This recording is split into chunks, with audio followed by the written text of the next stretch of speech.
Hello guys and gals, welcome back to another chess video. This is me, JK Jax, back at it again.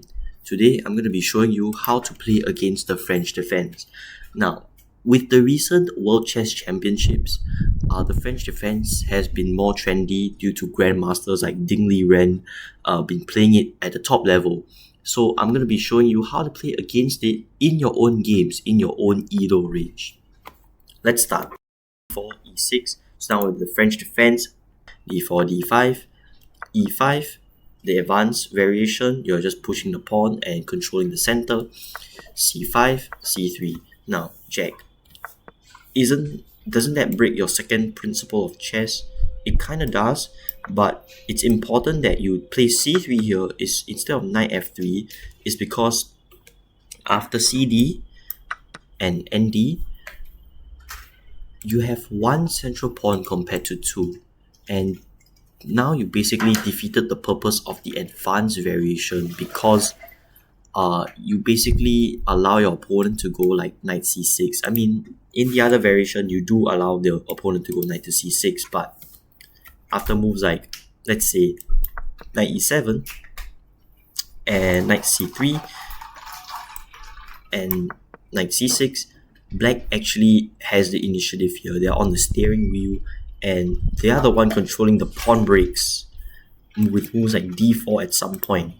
Your knight on d4 is a potential weakness after like knight f5 and bishop c5. It's just some common developing moves in this position. So of course you're going to be playing pawn c3.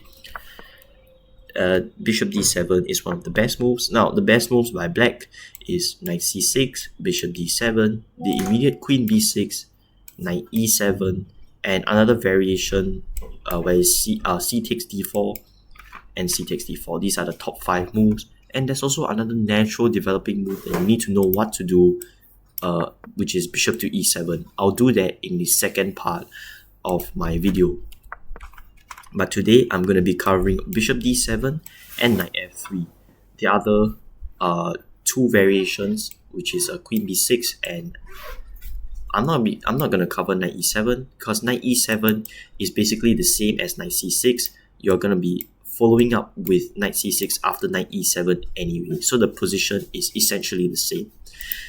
But bishop e7 and queen b6 are the unique ones that I will cover. Bishop d7, knight f3, and the immediate queen to b6 is the best move by Black. Black tries to put some long-term pressure against the d4 pawn.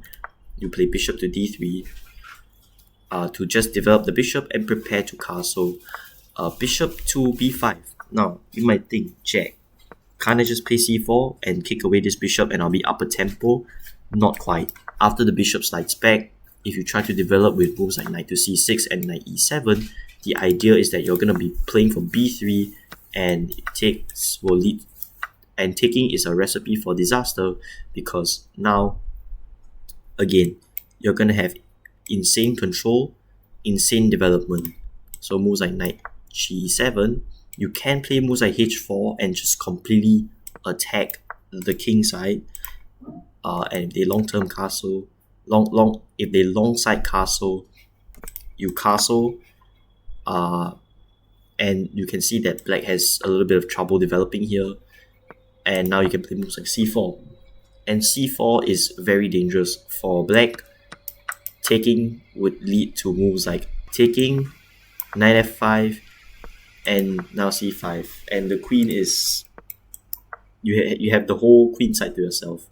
You have won the battle for queen side. You're just going to continue developing bishop a3, bishop a4. According to engine, white is plus 1.5 here. So bishop b5, the light square bishop is very strong because most of your pawns are on dark squares, and trading it would be the best for them because, as you can see, that they are light squares. Most of their pawns are on light squares, so they don't mind giving up their so-called bad bishop for your good bishop. You play d takes c5, but if the queen takes the pawn, you have bishop to e3. So this was the idea of taking the pawn on c5, and that is to open up the diagonal for your bishop so that your bishop can land comfortably on e3 and harass the queen at all costs. So they have to play bishop to c5, bishop takes on c5, you play pawn to b4. Huh? But you just hang your pawn on f2.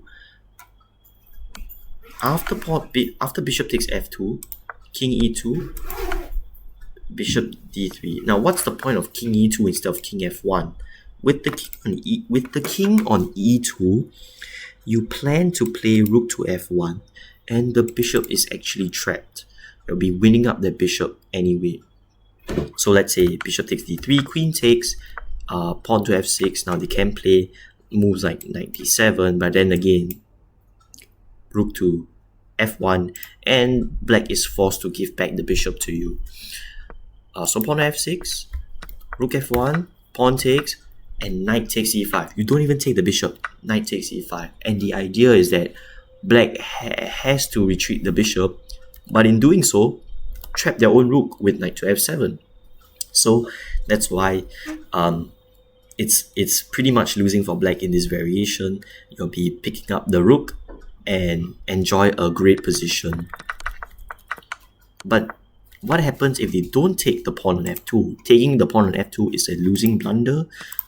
What happens if they trade? If they do take here, you play queen takes d3 and moves like bishop e7. You are just going to castle, and once again with the same idea of your initial d takes c5 is to play your bishop on f3, knight d2, and just put your rooks wherever you want, either to play for the center with rook d1 and rook e1, or rook c1 and rook d1. Then transferring your knight from d2 to f1 to g3 and plant it on a very active square, just hunting for the king at this point. So that's it for bishop d7. What happens if knight to c6? Knight c6, you still play the same move, knight f3. Bishop d7, so they want to play maybe slightly more passive chess. They don't want to go too aggressive. You will play bishop to e2. Now bishop to e2, you play, black plays knight g7. Now what's the point of bishop e2?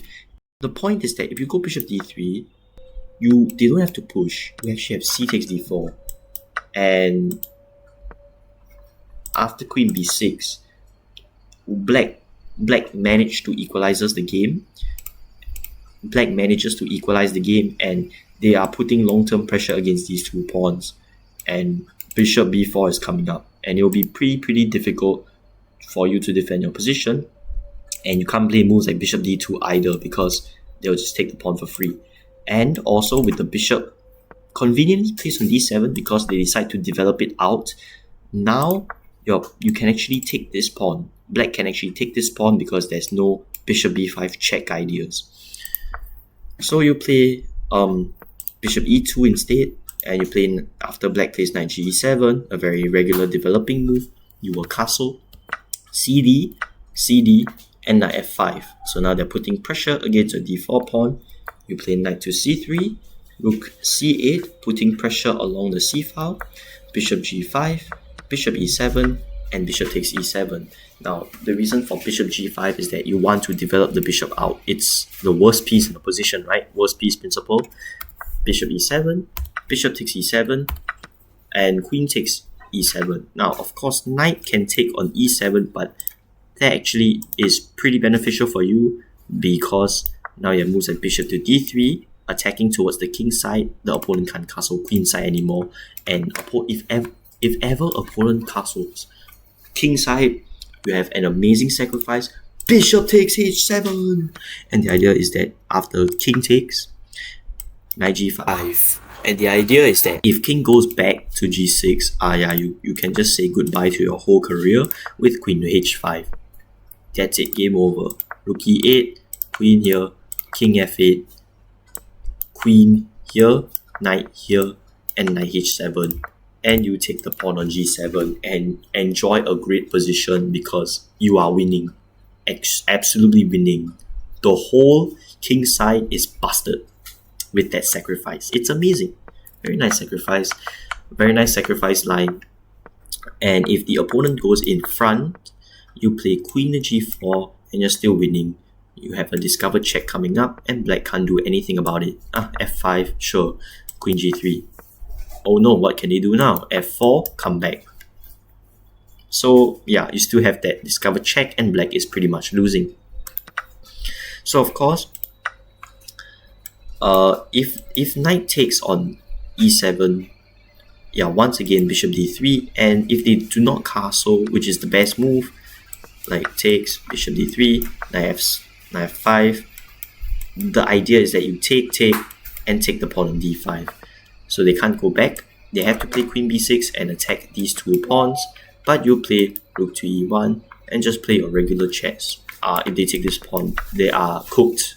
Knight b5 and rook b1 should be winning for you, and you can actually potentially trap the queen here with rook e2 in the future. So for example, they play something like a6. You also have knight d6, which just wins you the rook, but you also have rook b1. Rook b1, if here, knight d6, king f8, rook takes b7, you are winning. You are completely winning here. You can also play rook e2.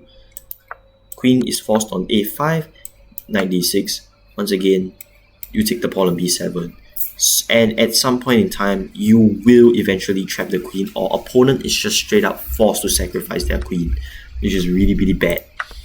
So queen takes e7, bishop d3, knight takes, knight takes, knight takes. Black is temporarily up a pawn, but you'll win it back with queen g4, which is a double attack. Knight can't go back to f5 because you'll just take, and you still take the pawn on g7. Knight is forced back, and you will take the pawn on g7. Practically speaking, black can defend this position with engine-like performance, but white is still slightly winning here. 0.7 according to the engine, and it's easy to see why, because black has trouble castling. Black can't castle. If they castle, they castle. They can't castle kingside for now, and if the queen ever moves away, the kingside is permanently destroyed. So that's it for today's video. If you want a part 2, let me know. I mean, I'm gonna have to release a part 2 anyway, but stay tuned for part 2. See you guys in the next one. Bye bye.